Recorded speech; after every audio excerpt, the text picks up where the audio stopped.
आज आम्ही शनिवारी संध्याकाळच्या टायमिंगला दत्ताच्या मठांना जाणार होतो.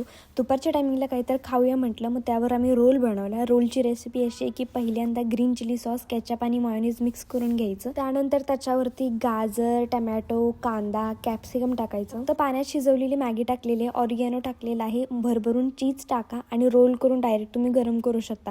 तुपामध्ये किंवा बटरमध्ये दोन्हीमध्ये गरम करू शकता आणि एन्जॉय करू शकता.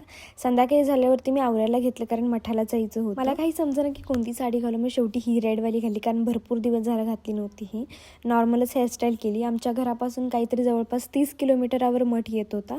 पटकन आवरलं आणि निघालो आम्ही, कारण लेट पण व्हायला नको होतं, कारण आम्हाला माघारी पण यायचं होतं. तिथं पोहोचल्यावरती पहिल्यांदा दर्शन वगैरे घेतलं. मठ वगैरे मस्त सुंदर होता. त्यांनी पुन्हा मला दाखवायला लागले की कुठे कुठे काय काय आहे, भोजनालय, बसायची व्यवस्था, आपण किचन, हे सगळं दाखवलं. पुन्हा भजन चालू झालं, ते आम्ही तासभर ऐकलं.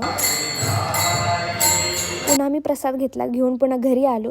आल्यानंतर थोडंसं काम होतं म्हणून फेरफटका मारायला गेलो आणि जशी थंडी चालू झाली ही टोपीच घालून आम्ही सगळीकडे फिरतोय.